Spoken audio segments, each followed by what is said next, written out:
I wanted to talk about a cold case that occurred in 1987, still unsolved, that is getting colder every year there. And there just seems to be such a lack of information on the internet keeping this case alive. The only thing since 1987, when this murder, by the way, occurred, it's ruled a murder even though no body has been found. The only coverage I've seen, like every 15 years somebody does a remember when this happened kind of deal. The Cecil Whig, which is a newspaper out of Cecil County, Maryland, which is where this occurred, they did a retrospective on it like in 2004. Now we're in 2018, and there's, less and less mention every year. This individual is just, vanishing from the scope of law enforcement, or it's not being revived as a cold case as far as we know, unless things are happening behind the scenes, which seems unlikely. So we're talking a case that was 31 years ago. This is let me give you the basic facts. Her name was Sheree Magaro. She was originally from Lebanon, PA, and she was residing in Harrisburg, PA at the time of her murder. She had been visiting a boyfriend, her then boyfriend Frank Brown, in what was then known as Kempton Park, Maryland, which is now Kennedysville, Maryland, down there in Cecil County, Maryland. And she had, she'd been there a couple days, visiting with him a couple days a night, staying over. And it was a Sunday night, February 22nd, 1987, and there was a big snowstorm coming in, which ultimately ended up depositing 18 inches. So really, complete travel warning advisory. You don't want to be on the roads. But she decided, what looks like at the last minute, that she had work the next day and that she was going to leave and drive in the snowstorm. I guess she thought she could beat the worst of it and get back. But I checked it on Google. Her drive was like 2.5 hour drive, and she was leaving at night. In an era when we didn't have cell phones, so it was very risky. Her mother told her on the phone. She actually called her mother and told her mother up here that in Pennsylvania that she was going to leave, and her mother strongly discouraged her from doing it. And she said, "No, I'm going to do it." So she left, and around 9:30, 9:45, she was driving a 76 gray Ford Torino, and she never made it home. And, you would think that it would have been that horrible snowstorm that would have been the risk to her life, but actually it was a maniac out there that was the risk to her life, because that's what ended it. Her car was found the next day, about 20 miles, about 20 minutes outside of where she had left, and she was off of Route 213. The vehicle was driven into a field, a snowy field, and it was the vehicle had been burned in an attempt, it seems, to hide evidence, but it didn't burn like they had intended. The killer had intended, and I say killer because even though they did not find her body there, and her body has never been found, what they did find was a lot of blood, and I apologize for this, it's a little bit gruesome, but brain matter in the vehicle as well, enough to rule that she was definitely deceased at that point. So the one mercy there is it looks like it was a blitz attack, which means that she probably died very quickly. So even if she was abducted or whatever, this would not have been a case of torture or something like that later, because she would have been dead. So that's one consolation, that that the person was not tortured. But what's really horrible is they never found the body. They searched the next day. They went through the fields and the snowy fields. The men lined up and went through trying to find if her body was under the snow.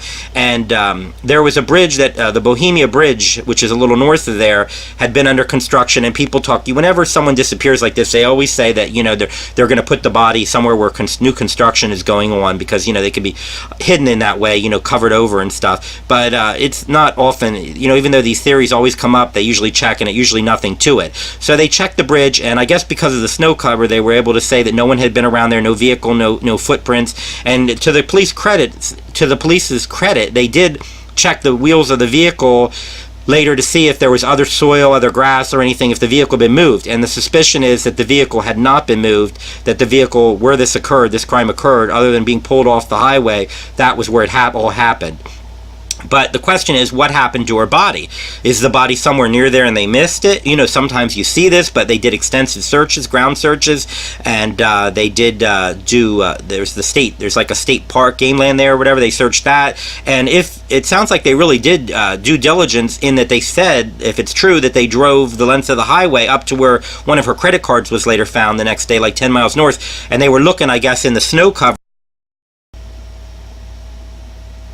So they had apparently done due diligence and searched the highway there to look for any signs of tracks or anything that had gone off, and had seen nothing. So I'm wondering, again, the article, there's very little online. That's the thing that's disturbing about this murder, that 30 years later, you can only find like this one article, 15 years after, remember when this happened, and nothing else on there. There's just, she's on the usual websites, the Doe Network, I think, and the Charlie, what's that called? The Charlie Project, where they talk about missing people and stuff. She does have entries on the expected ones, but I mean, no other real journalistic attention to this or follow-up. And I just wanted to point out, the different possibilities, or did the police suspect then that her body was, taken in a vehicle, that somebody, wrapped the body up or whatever, put it in a trunk or something and drove off, or what, what happened to her at that point? Where is she? If she's in that immediate vicinity, she should have been found, you would think. Now, you do see sometimes that, they find somebody a mile and a half away from, where they initially did, but I mean, you would think there'd be like as horrific as that crime scene sounds, you would think there would have been, blood that they discovered in that field, around there. But anyway, to continue on here with that, I mean, the questions are, who is guilty of this crime? And can we bring somebody to justice 31 years later for this? The question is, did it happen at the end where she departed? Was there really a fight or something? Did something happen there? And, he either pursued her and there was violence, or it happened in the car, they were in the car together. It all seems unlikely, though, because she did call her mother, and now she might not have revealed to her mother a fight was going on or something, but she did call her mother and say she was leaving, and it seemed like, she was in a normal state. So it seems very unlikely that that individual had anything to do with it, and from the articles that I've seen, the police didn't really focus on that individual. They did focus, however, on her ex up here in Pennsylvania, because they had just gone through a divorce. It was like less than a year, roughly a year, and she had received full custody of their son. So, you question whether that's it. In the article, he states that he had been cleared. He had taken several lie detector tests, which you wonder why they had him take several. They must have had strong suspicion, but they might have been doing the obvious, I don't want to say lazy type of police work, but you always look at that ex, and assume, but maybe he had alibis and such. And it just seems unlikely that he would have been all the way down there watching her when she was down there 3 or 4 days, watching her the night of a snowstorm, and himself wondering, is he going to drive home, whatever. He had no way of knowing she was going to make this impulse decision to leave at 9:30 at night. It would imply he's sitting there like a federal agent watching her with that kind of diligence. It seems very unlikely. This really looks more random, somebody that she didn't know targeting her, crime of opportunity because she was broken down. Here's this 5'3", 140-pound, very pretty woman who's, broken down at the side of the road, and the wrong person pulls up, is what it really looks like. And this is, again, I can't stress enough, this is before the age of cell phones, where if she did see somebody broken down and wanted to help, you couldn't call a cell phone, with a cell phone, you couldn't get on there and call police or whatever like you can today, and stay safe in your own vehicle, keep moving. So I think more likely, though, again, the hazard lights indicate that someone seeing her by the side of the road with the hazard lights, either visibility got so poor, or she was afraid to drive on the road at that point, and pulled over for some reason. There's many reasons why. Or maybe she even just had a light that came on that when they checked it later, they never saw that warning light, and she was really worried about that. I mean, there's so many possibilities. And so when they find her missing, the question is the next day, here's the big deal of the case, the biggest clue that they have, or whatever, if it is related or if it's not a red herring. But her belongings were also scattered outside of the car. They don't say whether there was a rape involved. They said clothes were scattered around the car, but I don't know if that means clothes that she had taken with her for her trip to her boyfriend's, because she had been there several days, and somebody was rummaging through them, looking for something, to steal.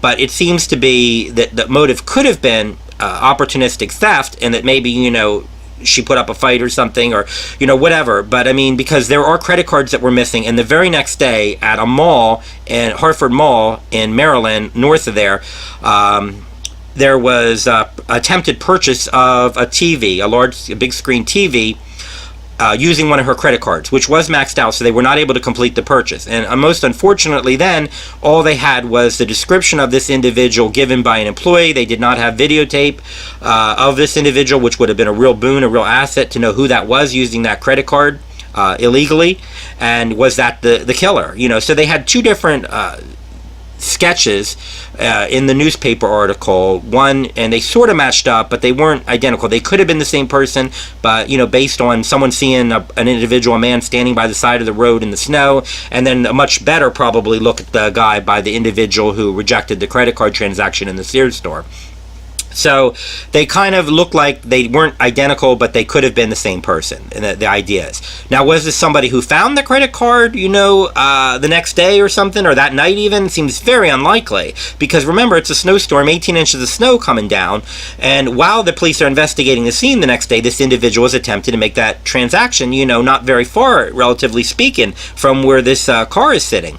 But the thing is here, they never did find that individual. They never did find any other use of credit cards or anything, things that she had.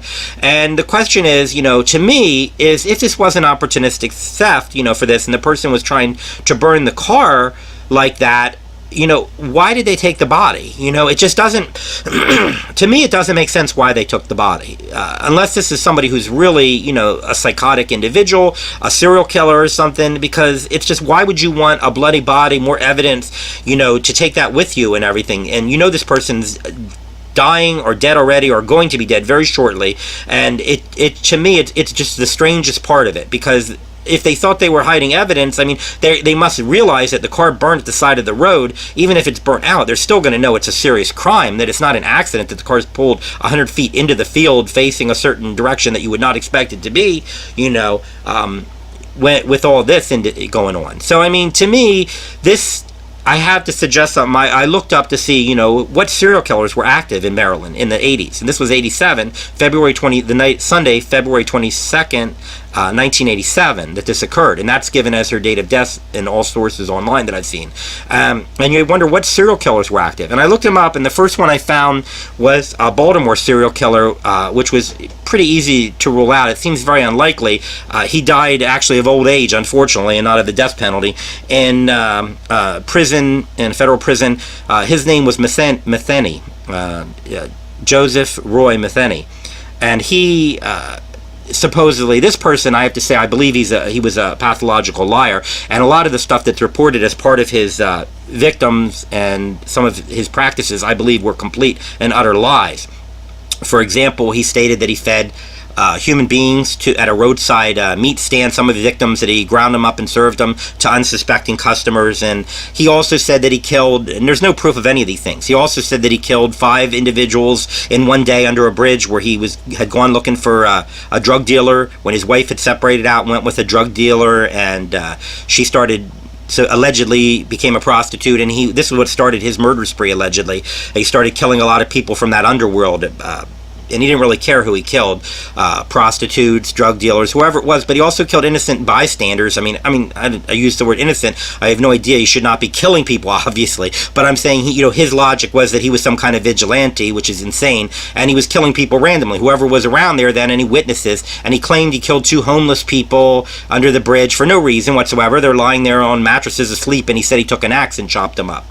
And then there was a man that was an old black man who was fishing nearby, and he said he just looked up and saw him, and they made eye contact, and then he claimed he killed him. He claims he put these individuals under some rocks in this creek or whatever, and the bodies were never found. I think there's every evidence that this man was a pathological liar. He definitely killed certain people for whom he was charged those murders, for which he was charged those particular murders. But in terms of some of the stuff that he claimed, he seems to be one of these boaster types that was trying to get attention, get something out of it or whatever, have more interest for himself, and he probably got benefits out of that. So anyway, but he did use an axe, allegedly, and they did not say, they said, this was a very brutal crime scene, and I didn't know, I was picturing maybe a crowbar that was being used on a car or something, or whatever, but they didn't say what it was that was used, and any piece of metal, I guess, could do serious damage if used in that way. But that brought up questions. But then the one that I really wanted to bring up in connection with this, which I've not seen anything discussed online, is Delaware's only serial killer. The only one that we know about was Brian Scott Pennell. And he was ultimately executed for his crimes. He was like 46 years since anyone else had been executed in Delaware. He had actually requested it, but he was known as, also, he had several names, but he did prowl these highways, and he was known as the Route 40 killer.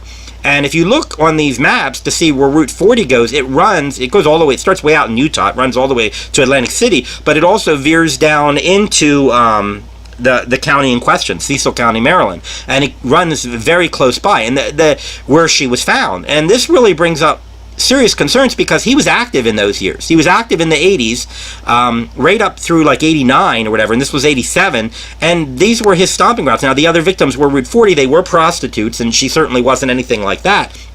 But it could have been that since he prowled these highways looking for victims, and, he happened to come upon this woman in this situation, it could have been a crime of opportunity that fell outside of his usual, victim profile. And not only that, he also took many secrets to his grave. When he was executed, it was clear he knew a lot more. He wouldn't tell things like where bodies were buried and such. So if you see that kind of behavior where they're not coming clean about this stuff, it's very possible he didn't talk at all about other victims that he had. And so I would seriously consider. The Matheny connection I don't really see. I think it's extremely unlikely. But the only thing about Matheny is, again, I think this is part of his line. All evidence points that his crime spree began in 1994 when his wife left him and took the child. That's what set him off. But he claims later that he was active killing from 1976 forward, and he was a truck driver. I could not find any evidence of where his truck routes ran if he went down in that territory, if he would have been working in that area at that time. That's very precise information. It's not something likely to be on the internet. But that was one question with regard to him. But I don't really buy that he was a killer before 1994. I think the evidence states that he started then, and I think he grossly exaggerated the number of victims that he had. As horrific as his crimes were, I do think he lied about that. But this other one, I think he underplayed the number of victims that he had, this Brian Scott Pennell, and I think he was very active in that time period. He was using those stretches of highway right nearby. He was also known as the Route 13 killer as well as the Route 40 killer. So it could very well be that this is the case of that. Now, it could also be that it was just a random drug addict looking for anybody that they could, roll and get some money for drugs, buying the TV to fence it the next day. So we don't know. So here's where we are with the case, 31 years later.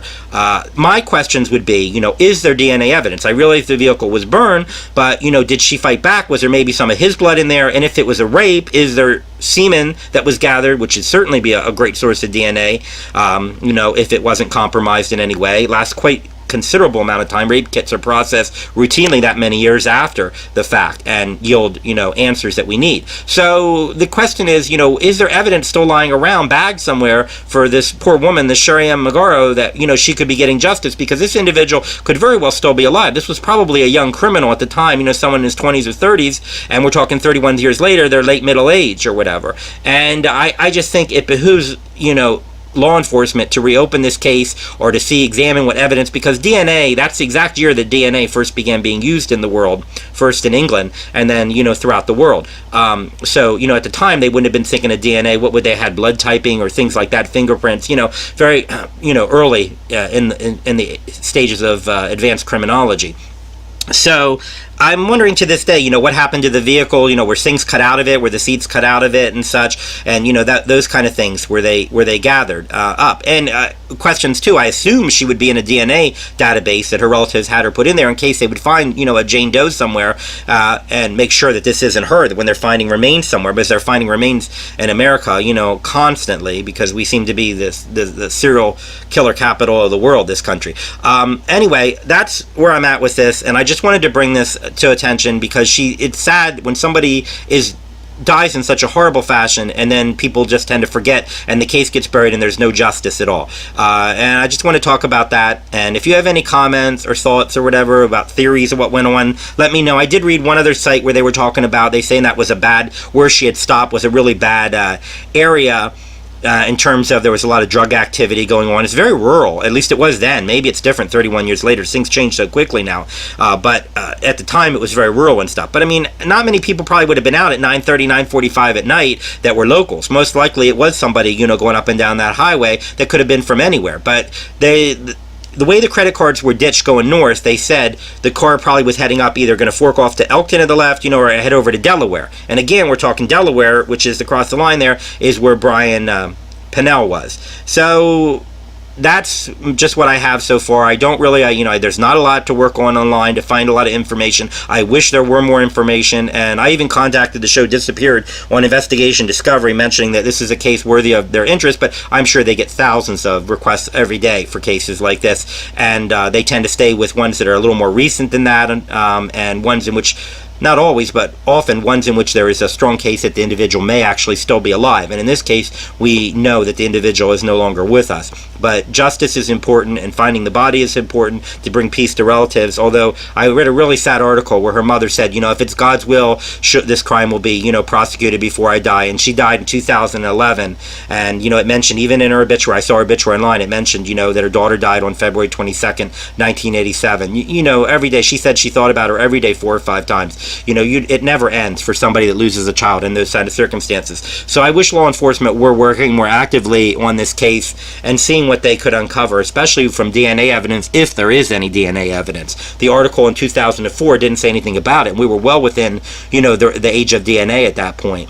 So anyway, and again, any thoughts or comments, let me know. I'd be happy to hear and interact. And maybe I'll do more of these as I find cases that I don't see getting a lot of attention. I don't really cover anything that, gets a lot of attention. But ones like this, when you find something like this, it's just really sad, and you really hope to see justice.